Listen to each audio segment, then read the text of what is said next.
Pues vamos a darle paso a la palabra de nuestro Dios y comenzaremos ya de lleno el estudio de la serie Siguiendo a Jesucristo. Esa es nuestra serie Siguiendo a Jesucristo. El miércoles pasado estudiamos una breve introducción a esta serie y veíamos que decir que vamos a seguir a Jesús, pues no es solo tener una vida aparentemente religiosa, sino es imitarlo en todo. Esa es la esencia de seguir a Jesús, imitarlo, ser como Él.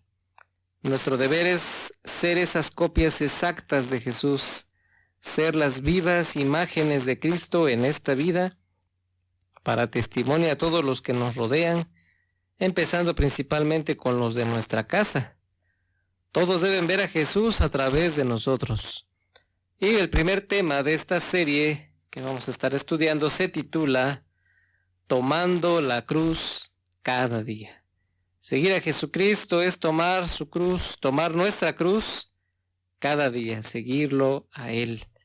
Nuestro texto base se encuentra en el Evangelio de Lucas, capítulo 9, versículo 23. Lucas 9:23. Dice así: y decía a todos, si alguno quiere venir en pos de mí, niéguese a sí mismo, tome su cruz cada día y sígame. Es un texto donde podemos estudiar mucho para profundizarlo. Tiene muchas cosas que enseñarnos. Bueno, hay varias cosas que debemos poner en claro, porque podríamos malinterpretar lo que nos dice este verso. Muchos pensamos que la cruz es señal de sufrimiento y pensamos que como sufrimos mucho, ya estamos llevando nuestra cruz. También hay un dicho que se refiere a eso. Cuando una persona pasa por muchas dificultades y problemas, dice, es la cruz que me tocó llevar, o similares a esto. Pues entonces no pensemos que por estar sufriendo en la vida ya estamos llevando una cruz. Esto no es posible, o no se está cumpliendo lo que nos dice este versículo. Otra cosa que no debemos pensar es en que debemos cargar una cruz como un objeto, un dije en una cadena, o una cruz de madera grande sobre la espalda. Ninguna de las dos es correcta, pues Jesús no habla de algo material, sino que está usando un símbolo haciendo referencia al servicio que él estaba realizando en favor de la humanidad. Y por consiguiente los discípulos tendrían que imitarlo. Vamos a aprender que la cruz no es absolutamente una señal de sufrimiento, pero poco a poco vamos a ir desglosando esto. Pues le recomiendo que usted vaya por papel y lápiz para que anote lo que considere importante. Y le vuelvo a repetir el nombre de la serie y el tema de hoy. Serie Siguiendo a Jesucristo. El tema, Tomando la cruz cada día. Texto base, Lucas 9:23. Recordemos que para entender un verso de la palabra de Dios debemos entender bien lo que dice cada palabra del mismo versículo y la porción donde se encuentra. Así que primeramente veamos un poco de lo que significaba en ese momento para los discípulos la cruz. ¿Qué quiere decir Jesús con esto y que nosotros debemos imitar?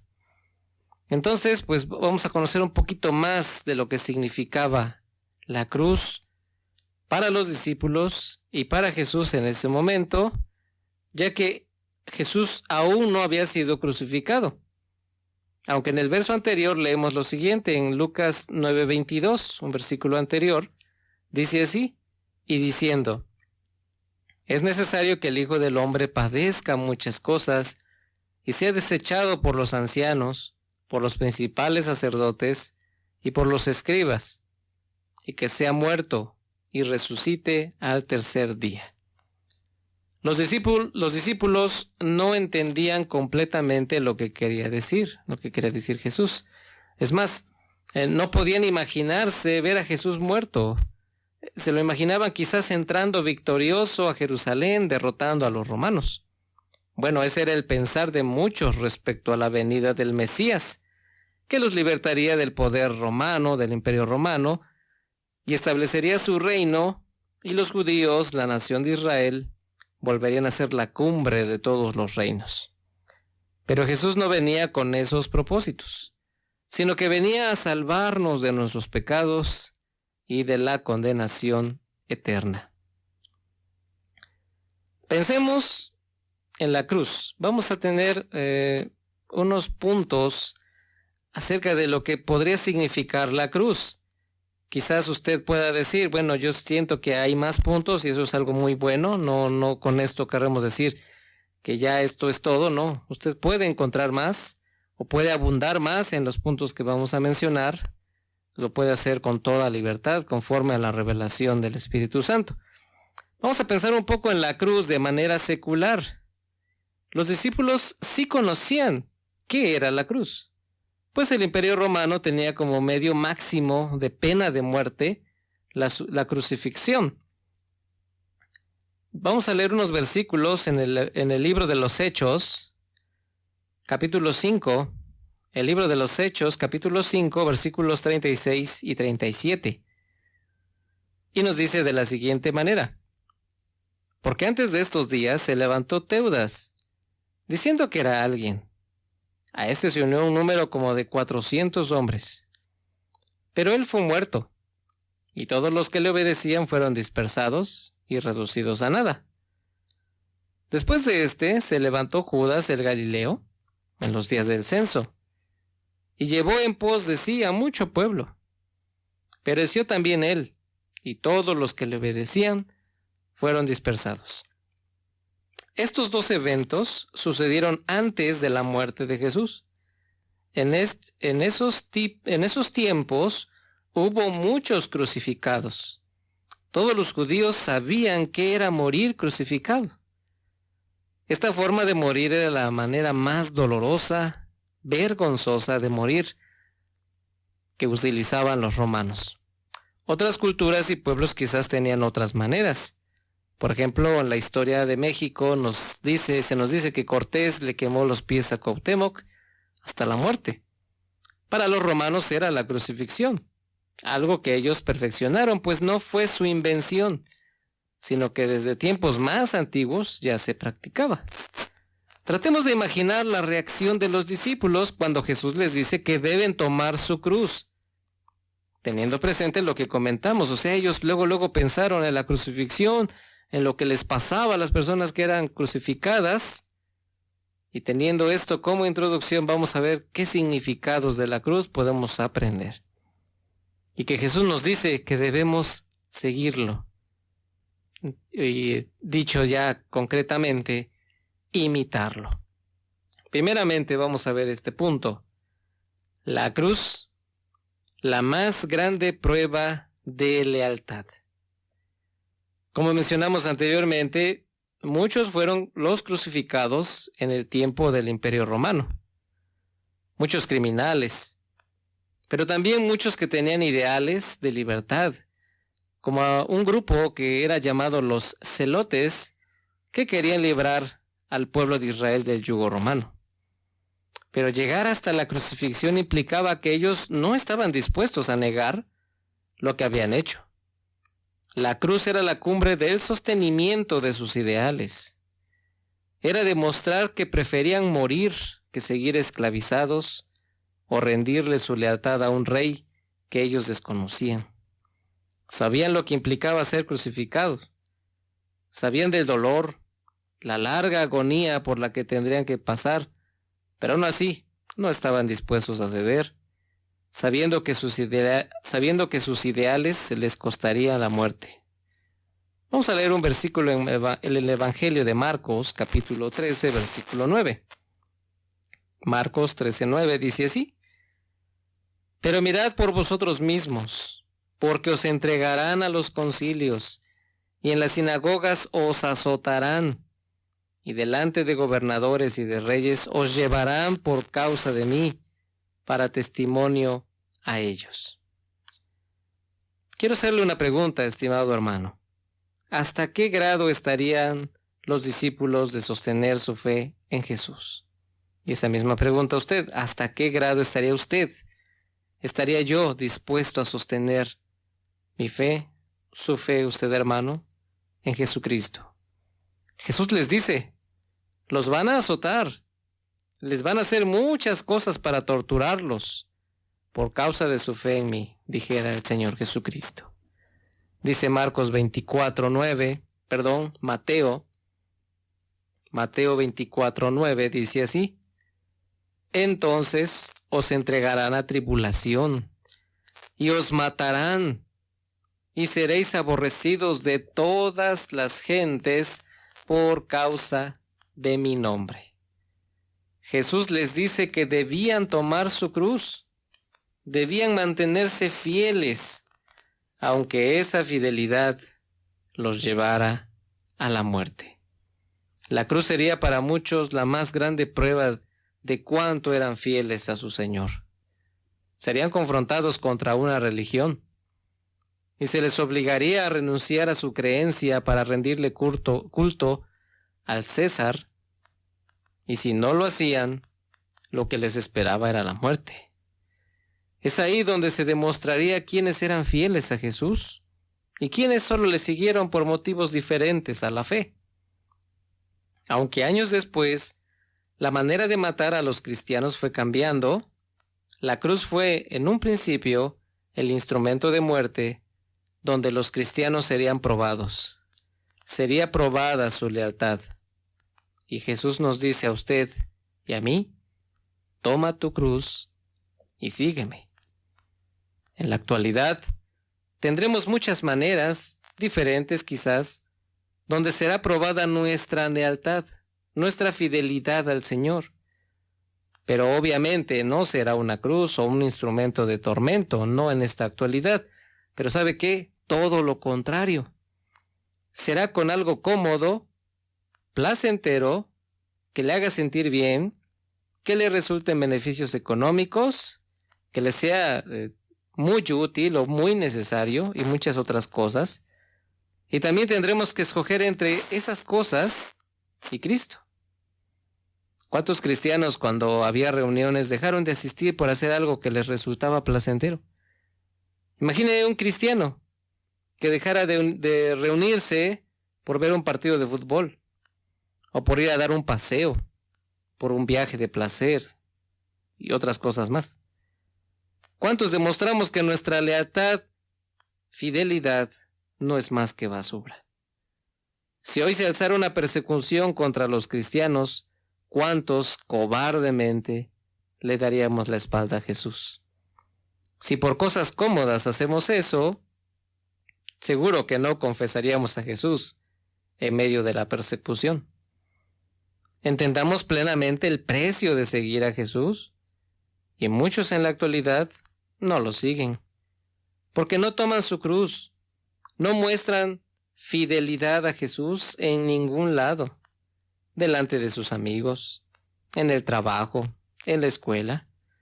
Muchos allí no nos comportamos como cristianos porque pues se burlarían de nosotros, o simplemente, como nos conocen, como conocen cómo somos, se burlarían de nuestra supuesta fe, ya que sería más una hipocresía que otra cosa. Entonces, la cruz nos viene a ser como un ejemplo o una representación de la más grande prueba de lealtad. Otro punto. La cruz, la prueba máxima de fe en Jesús. La prueba máxima de fe en Jesús. Estar dispuestos a morir por lo que se cree. Los discípulos tenían que estar plenamente convencidos en lo que creían, para dar por sentado que valía la pena morir por ello. Jesús les enseñó del reino de Dios y quería que quedaran plenamente convencidos de ello, ya que cualquier duda les haría retroceder. Por ejemplo, nos dice el Evangelio de Lucas, capítulo 9, versículo 24. Lucas 9:24. Porque todo el que quiera salvar su vida, la perderá. Y todo el que pierda su vida por causa de mí, éste la salvará. Nos dice este verso que el que quiera salvar su vida, y nos lleva a pensar en aquellos que queriendo salvarse de la muerte, negarían creer en Jesús, y en ese momento perderían la vida eterna, la cual cambiaron por la vida terrenal y temporal, porque no querían morir, no querían sufrir, entonces negarían a Jesucristo y en ese momento perderían la vida eterna. Pero aquellos que perdían la vida confesando que Jesús era su Señor, aunque morían, les estaba reservada la vida eterna. Un momento de sufrimiento por la gloria y el descanso eterno. Pero los otros, un momento de alivio de su cuerpo por la eternidad en la condenación del infierno. Primera de Corintios, capítulo 1, versículo 23. Primera de Corintios 1, 23. Dice así: pero nosotros predicamos a Cristo crucificado, para los judíos ciertamente tropezadero, y para los gentiles locura. Cuando los discípulos comenzaron a predicar el Evangelio de Jesús, fueron palabras realmente nuevas, que nunca se habían escuchado. En una cultura donde predominaba el culto a deidades que eran representadas como si fueran seres enormes, con poder sobre los elementos, temibles, y en algunos casos hasta indiferentes con la humanidad. Pero cuando empiezan a escuchar de un Dios llamado Jesús, que se hizo hombre, que murió en una cruz por amor a la humanidad, eso, para esas personas, realmente fue una locura. ¿Cómo era posible eso? Los dioses griegos, romanos eran poderosos, y según ellos, ¿no? Esto según ellos, nunca vivirían entre los hombres, ni mucho menos morir por ellos, y en manos de ellos. Estos eran los pensamientos de esas gentes. Esa era la forma de pensar de las personas en esos tiempos. Claro que para ellos, escuchar que Dios muere en la cruz era una locura. No podía ser posible. Ha de haber sido un poco difícil en un principio, un poco duro ver cómo la gente se burlaba de sus palabras, de su fe. Aún más duro cuando se promulgaran leyes en contra de su fe. Persecución por parte de sus compatriotas y en esos momentos del Imperio Romano. Dice el libro de los Hechos, capítulo 5, versículo 40. Hechos 5:40. Dice así: y convinieron con él, y llamando a los apóstoles, después de azotarlos, les intimaron que no hablasen en el nombre de Jesús, y los pusieron en libertad. Los azotaron a los apóstoles, a los discípulos de Jesucristo. De verdad, debían estar muy seguros de lo que creían para soportar las burlas, las persecuciones que les sobrevendrían. Hay muchas historias de cómo morían los primeros cristianos en los coliseos romanos, cómo los torturaban, cómo les quitaban la vida, y nada les hizo negar a Jesús, su Señor. Pero pues también hubo quienes, al tener frente de sí los instrumentos de tortura, aquellas bestias salvajes, negaron a Jesús. Pero los muchos no lo hicieron. ¿Por qué no negaron a Jesús? Porque estaban plenamente convencidos en lo que creían, que no importaban los tormentos, las formas en que morirían. Estaban dispuestos a soportarlo todo, porque estaban convencidos y creían sin dudar en las palabras de Jesús. Jesús le dijo a sus discípulos allá en el Evangelio de Mateo, capítulo 5, versículo 11. Mateo 5:11 dice así: bienaventurados sois cuando por mi causa os vituperen y os persigan, y digan toda clase de mal contra vosotros, mintiendo. La fe de los discípulos estaba bien sólida en Jesús, y nada los hizo cambiar de parecer. Si les ponían a escoger entre ofrecer sacrificios a dioses falsos, y al hacer esto, pues les permitirían vivir, se les otorgaría el perdón del César, volverían a sus casas, pues ya no serían perseguidos, y todo normal, o mantener su fe en Jesucristo, no negarlo, sabiendo las consecuencias de esto. Con mucha alegría lo aceptaban morir por su Señor, creyendo absolutamente en Él. Dice ahí en el libro de los Hechos, capítulo 1, versículo 8. Hechos 1:8 dice así: pero recibiréis poder cuando haya venido sobre vosotros el Espíritu Santo, y me seréis testigos en Jerusalén, en toda Judea, en Samaria y hasta lo último de la tierra. Donde la palabra testigo viene del griego martus, que significa testigo, pero también es mártir. La palabra mártir. Y esto también significa uno que da testimonio mediante su muerte. Uno que da testimonio mediante su muerte. Entonces eso es lo que le decía el Señor. Ustedes van a ser testigos, van a dar testimonio de mí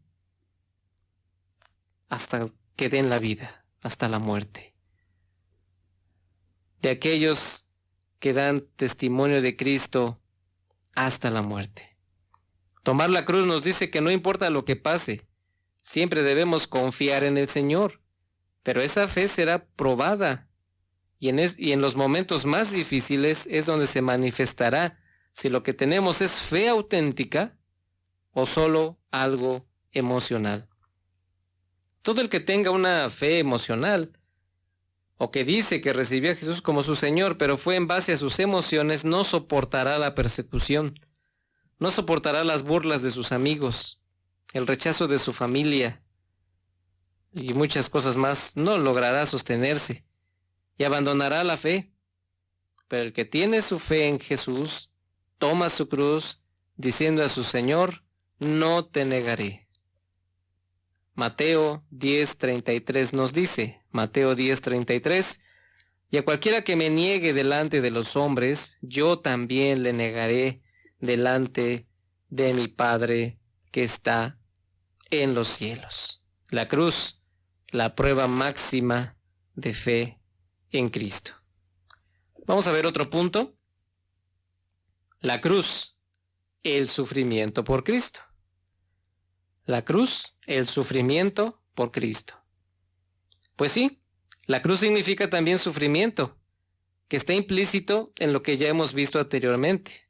En todo lo que hablamos del significado de la cruz, no podremos dejar de pensar en el sufrimiento, por lo que debemos tener bien presente, como lo mencionamos antes, que este sufrimiento es por causa de Jesús y del testimonio de la verdad. Vayamos a Apocalipsis capítulo 6, versículo 9. Apocalipsis 6:9 dice: cuando abrió el quinto sello, vi bajo el altar las almas de los que habían sido muertos por causa de la palabra de Dios y por el testimonio que tenían. Puede alguno sufrir por diferentes causas, por diferentes ideologías, pero no por ello se puede decir que está llevando su cruz. Muchos religiosos han muerto compartiendo su doctrina, pero si no es la sana doctrina, la verdad de las Escrituras no tiene ningún valor delante de los ojos de Dios. Debemos entender que el sufrimiento es por causa de Jesús. Ahí mismo Apocalipsis, capítulo 20, versículo 4. Apocalipsis 20:4 dice: y vi tronos, y se sentaron sobre ellos los que recibieron facultad de juzgar. Y vi las almas de los decapitados por causa del testimonio de Jesús y por la palabra de Dios, los que no habían adorado a la bestia ni a su imagen, y que no recibieron la marca en sus frentes ni en sus manos, y vivieron y reinaron con Cristo 1000 años. La cruz significa sufrimiento, malestar, incomodidad. Vamos a poner un ejemplo. Vamos a pensar por un momento, vamos a tomarlo literal, que todos llevemos una cruz, pero sería como la que llevó Jesús, no una pequeñita colgada en el cuello o en la muñeca o no sé dónde. No, una como la que cargó Jesús rumbo al Gólgota, que se dice que pesaba entre unos 30 y 50 kilos. Ahora imagine que la carga, sale usted de su casa, con esa cruz en la espalda, la tiene que llevar a donde quiera que vaya. Obviamente le generará dolor, incomodidad, malestar, sufrimiento. Entonces no podemos separar el sufrimiento de la vida cristiana. Otra cosa que debemos saber y tener bien claro es que el sufrimiento no es opcional. Filipenses 1:29. Filipenses 1:29 dice así: porque a vosotros os es concedido a causa de Cristo, no solo que creáis en Él, sino también que padezcáis por Él. La traducción de la Biblia al lenguaje actual, este versículo dice: Dios les ha dado a ustedes el privilegio de confiar en Cristo y también de sufrir por Él. O sea, el privilegio de sufrir por Él. Observemos bien, el sufrimiento por causa de Jesús es un privilegio, un honor. Claramente esto no está en la agenda del cristiano actual, donde se predica por todos lados el evangelio de la prosperidad, donde se enseña que Dios nos ama y que quiere darnos una vida cómoda, sin sufrimiento. Eso es un grave error. Veamos que se nos dice que se nos ha dado el privilegio no solo de creer, o sea que no creemos por nuestra propia voluntad, sino que nos es dado por Dios el creer en Jesús y por consecuencia también nos da el privilegio de sufrir. Y si esto les suena extremo, pues lo es para muchos y pues mejor se van o buscan esas doctrinas cómodas de Dios que dicen que Dios te quiere bien, te quiere rico, muchas cosas, pero les llevará a la condenación eterna. Dice el libro de los Hechos, capítulo 14, versículo 22, Hechos 14, 22, dice así: confirmando los ánimos de los discípulos, exhortándoles a que permaneciesen en la fe y diciéndoles: es necesario que a través de muchas tribulaciones entremos en el reino de Dios. La versión de la Biblia, Palabra de Dios para Todos, dice este versículo: en esas ciudades fortalecieron a los seguidores y los animaron a seguir fieles, diciéndoles: para entrar al reino de Dios tenemos que sufrir mucho. Hermanos, veamos bien. Jesús nos dice que debemos estar dispuestos a sufrir por causa de Él.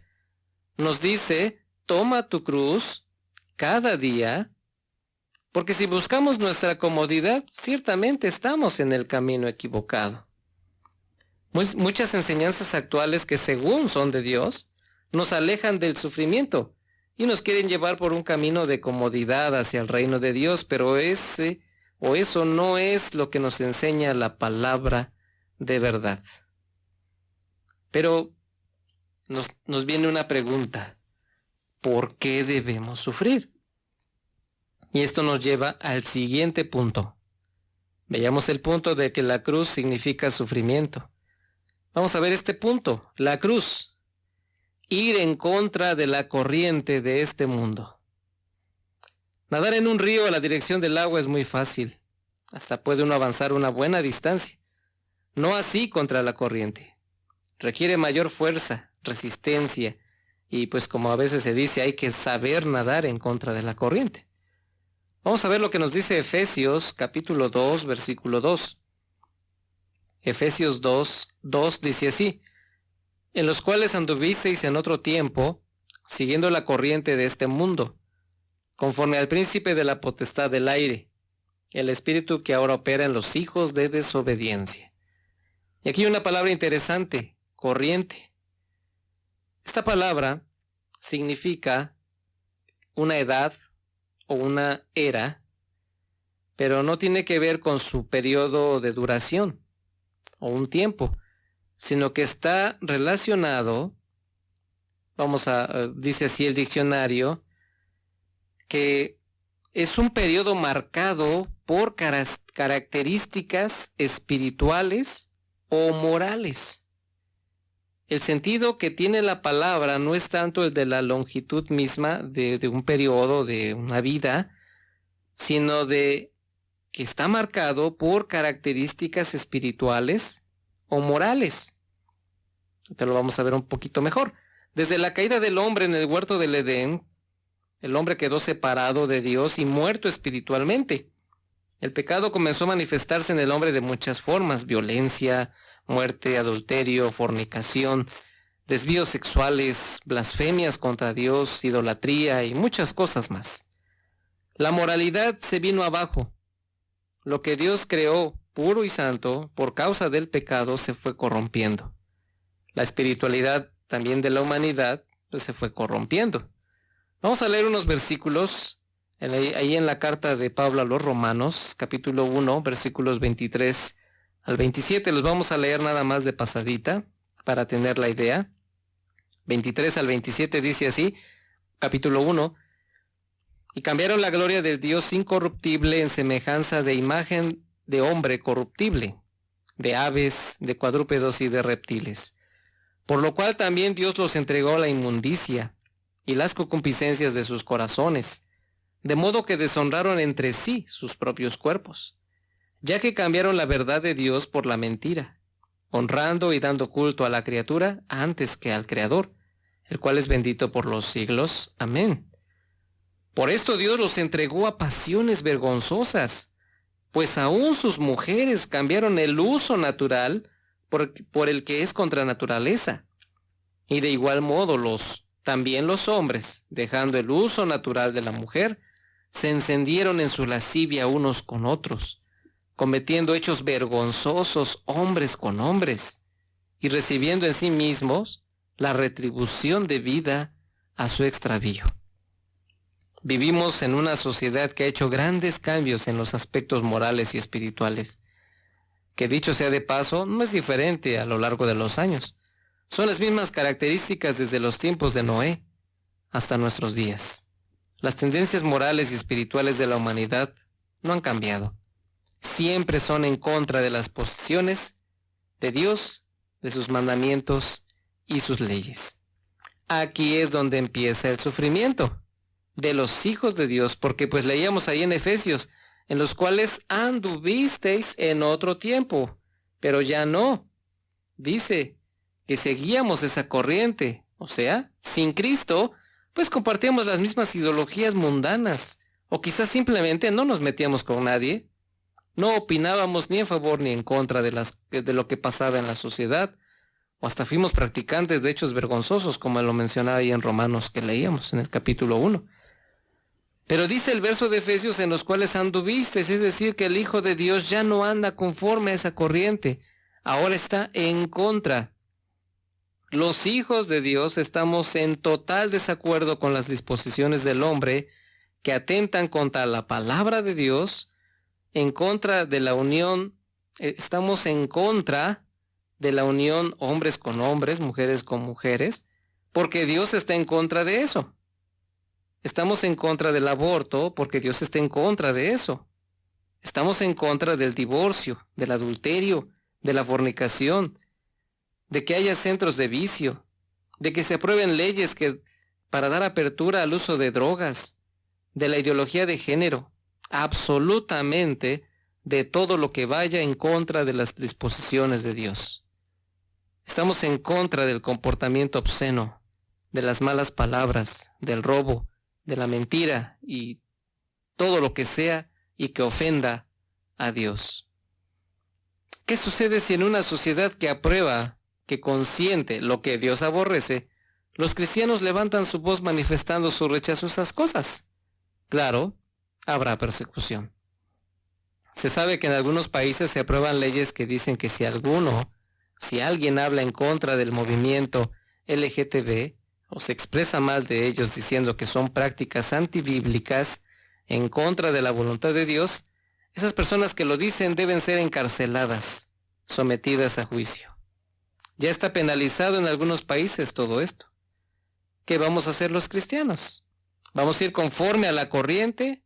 ¿No vamos a opinar ni en favor ni en contra para no meternos en problemas? porque pues sabemos las consecuencias, lo vamos a hacer. Pronto empezará una persecución en contra de la Iglesia de Cristo por predicar la verdad. Muchos ya están siendo perseguidos por causa del testimonio de Jesús. Muchos ya están en las cárceles por decirles a las personas que están en pecado. Tomar la cruz es decirle al mundo, a esa forma tergiversada de moralidad y espiritual, yo estoy en contra, aceptando las consecuencias que conlleva, pero nunca cediendo al temor del sufrimiento, porque Jesús sufrió la cruz por nosotros. Debemos seguir a nuestro Maestro, que también padeció lo mismo. Cuando le decía a los hombres la verdad, lo odiaron por eso. Jesús nos dice, toma tu cruz y sígueme. Usted, hermano o hermana, va a estar en contra de lo que sucede alrededor, ahí en su familia, si hay vicios, si hay inmoralidad, usted lo va a señalar si es que usted toma su cruz. La cruz también nos habla, en otro punto, la renuncia a nosotros mismos. Leemos en nuestro texto base de Lucas 9:23, y decía a todos, si alguno quiere venir en pos de mí, niéguese a sí mismo, tome su cruz cada día y sígame. Dos cosas, negarse a sí mismo y tomar la cruz cada día. Dos cosas que no pueden estar separadas y que no pueden faltar en los seguidores de Jesús. Negarse a sí mismo es abandonar una vida de comodidad, de placeres, de descanso, tener carencias, padecer hambre, sed. Son muchas las cosas que nos dice esta frase y Jesús dice que es uno de los requisitos de sus seguidores, estar dispuestos a padecer todo esto. Tiene que ver con la aceptación voluntaria a ese estilo de vida y se hace por amor a quien se piensa seguir, en este caso, a Jesucristo. Es salir de una zona de confort, de comodidad, para entrar en terrenos difíciles, peligrosos, donde habrá escasez de todo, hasta probablemente ni podría ni asearse, donde no hay médicos si es que se enferma. Podemos pensar en todos los escenarios posibles donde veamos carencias por todos lados. Pero lo importante radica a que lo aceptamos de manera voluntaria y con alegría, donde con corazón dispuesto privamos a nuestro cuerpo de cualquier cosa que le haga sentirse bien con el fin de brindar a nuestro Señor Jesús un servicio, hacer alguna obra en donde Él nos haya enviado. No es vivir como ermitaños o menesterosos, privándonos de todo. Es la disposición voluntaria a dejar a un lado nuestros gustos o nuestra comodidad para servir a Cristo. Hay historias de misioneros cristianos que fueron a servir a su Señor Jesús, aún estando enfermos. Dice algunas historias de estos misioneros que estaban enfermos e iban. La palabra de nuestro Dios nos enseña, nos hace ver a través de la cruz que debemos renunciar a nosotros mismos, negarnos a nosotros mismos, tener esa disposición. Usted está quizás en su casa, en algún lado, y en ese momento hay una necesidad y usted dice, es que estoy acostado, es que estoy comiendo, es que me quiero bañar. Usted deja eso para servir al Señor. Y otra parte también muy importante, nos lo dice ahí en Gálatas capítulo 5, 24. Gálatas 5, 24 dice así: pero los que son de Cristo han crucificado la carne con sus pasiones y deseos. Y vamos a entender pasiones como los deseos pecaminosos, todos esos deseos de pecar. El que es de Cristo ya lo crucificó. Y deseos, lo que nos dice el versículo, todas aquellas cosas que no son permitidas, que son legales, pero que renunciamos a ellas por el deseo de servir a Jesús. O sea, un hijo de Dios no lo detiene el pecado, ni lo detiene la carencia. Qué triste el cristianismo de hoy. Que cuando había reuniones, por ejemplo, imagínese, estaba usted en el templo y hacía un calorón. Era un sufrimiento estar allí, cabeceando, con sueño, inquietos por sentir ese malestar. Se hacía frío, si llovía. El clima era nuestro peor enemigo. Un pequeño malestar y ya no íbamos al templo. Cualquier cosa era demasiado grande para sortear. Hoy en día hay muchos cristianos cómodos en sus sillones, en sus casas. Ese es el cristianismo de hoy. ¿Será que tomamos nuestra cruz cada día? ¿Cada día nos negamos a nosotros mismos? Otro punto más. La cruz, el amor al prójimo. Juan 15:13. Juan 15:13. Dice, nadie tiene mayor amor que este, que uno ponga su vida por sus amigos. Jesús es el mayor ejemplo de amor hacia la humanidad, que llegó hasta la cruz por amor a todos nosotros. Y es lo que nos dice que hagamos nosotros, que amemos a nuestros prójimos, que les llevemos el mensaje del Evangelio, que les hagamos ver a través de la palabra de Dios que están caminando rumbo al infierno. Si no los amamos, nunca les diremos de la salvación y la condenación. ¿Cuántos de nosotros tenemos familia que no conoce a Dios y no les hablamos de Cristo? ¿Será porque no nos importa que se vayan al infierno? ¿Qué movía a esos fieles misioneros a llevar la palabra de Dios a lugares lejanos, a una costa de sus propias vidas? Era el amor hacia esas personas que nunca habían escuchado de Jesús. Su amor por Jesús manifestado en su amor por los perdidos. Le voy a mencionar unos nombres y usted me va a decir o usted va a pensar ahí en su hogar si se le hacen conocidos, si los ha escuchado quizás alguna vez. Los nombres son en inglés, pero a ver si usted los identifica. Jim Elliot, Nate Saint, Ed McCulley, Peter Fleming y Roger John Derain. ¿Le suenan estos nombres? Quizás haya escuchado de ellos. Bueno, estos 5 hombres fueron aquellos misioneros que el 8 de enero de 1956, tratando de llevar el Evangelio ahí en el Ecuador, a los guerreros o a un pueblo llamado Huaorani, fueron atacados y asesinados. Querían ir a evangelizarlos, a llevarles la palabra de Jesús, pero murieron en manos de aquellos a quienes les iban a predicar. Qué manera de cargar con su cruz, de demostrar amor al prójimo perdido en pecado. El que comprende la necesidad de su prójimo de salvación, hará lo posible por llegar a él. La encomienda de Jesús de predicar el Evangelio radica en el amor hacia los perdidos, para que todos escuchen las buenas noticias de salvación. Pero tristemente en muchos no es así. Muchos no predican ni en su casa, ni con su vida, ni siquiera una ofrenda para que se haga el servicio de evangelismo y más. No están tomando su cruz. No aman a sus prójimos. Primera Tesalonicenses, capítulo 1, versículo 5, dice así: Pues nuestro evangelio no llegó a vosotros en palabras solamente, sino también en poder, en el Espíritu Santo, y en plena certidumbre, como bien sabéis cuáles fuimos entre vosotros por amor de vosotros. La palabra de Dios para todos, la versión de la Biblia, dice este versículo: lo sabemos porque cuando les anunciamos nuestras buenas noticias, no lo hicimos con palabras, sino con el poder y total convicción que nos da el Espíritu Santo. Además, viendo nuestra forma de ser, se convencieron de que hacíamos todo por su bien. Tomar la cruz cada día es tener bien presente la necesidad espiritual, tanto de los inconversos como de los hermanos en la fe.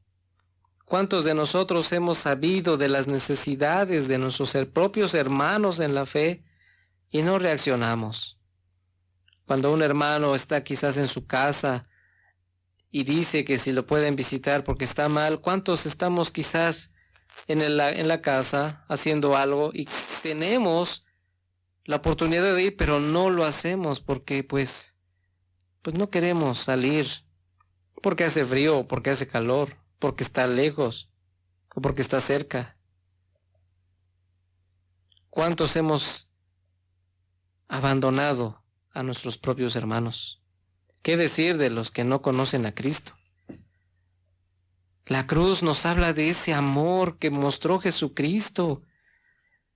El Señor le dice a sus discípulos que deben tomar su cruz. ¿Cómo podremos saber que Dios nos ama? Pues viendo a la cruz. Y nos dice, esa cruz, la cruz de Cristo, cuánto amó Dios al mundo. Y nos dice el Señor, ahora tú toma tu cruz. Ahora tú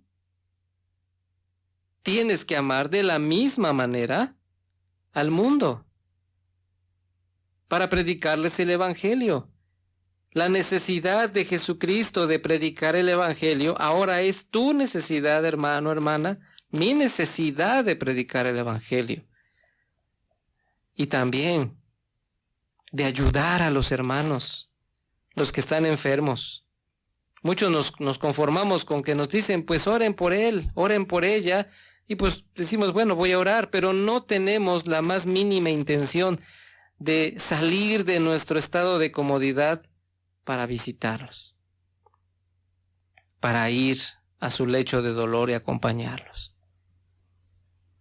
Dice segunda de Timoteo, capítulo 4, versículos 1 y 2. Segunda de Timoteo 4, 1 y 2 dice, te encarezco delante de Dios y del Señor Jesucristo, que juzgará a los vivos y a los muertos en su manifestación y en su reino, que prediques la palabra, que instes a tiempo y fuera de tiempo, redarguye, reprende, exhorta con toda paciencia y doctrina. Pero esto es o será posible cuando usted y yo, hermano, hermana, nos hallamos, carguemos nuestra cruz. Carguemos nuestra cruz todos los días, amando a nuestros prójimos, amando a nuestros hermanos. Hemos llegado al final del estudio y como mencionaba en un principio, quizás usted pueda decir, bueno, hay otros puntos más que se pueden mencionar y qué bueno, hermano, hermana, le hago esta invitación, que usted profundice más. Si considera que alguno de estos puntos se pudo abundar mucho más, qué bueno, hágalo usted ahí en su casa. Pero lo que habíamos mencionado de seguir a Cristo, no basta con saberlo, hermanos. Si no lo hacemos, no sirve de nada. No basta con decir, sí, pues ya sé qué significa tomar la cruz. El Señor Jesucristo les dice a todos, ahí en el versículo de Lucas 9:23, dice, que les dijo a todos, si alguno, porque hay que saber qué significa. Hemos visto estos puntos, yo considero quizás son muy sencillos. ¿Qué significa tomar la cruz, hermano, hermana? ¿Está usted dispuesta a tomar esa cruz? Los discípulos, cuando Jesús les dijo, quizás lo primero que imaginaron es morir. Y en un momento quizás tuvieron miedo, pero después, en la glorificación de Cristo, cuando ascendió a los cielos, aceptaban morir como fuera, no importaba lo que había delante, por su fe en Jesucristo. Esperamos que este estudio, hermano, nos haya servido, hayamos sido edificados, que podamos servir a nuestro Señor, seguirle, imitarle, tomando nuestra cruz cada día. Que Dios le bendiga, hermanos. Muy buenas noches.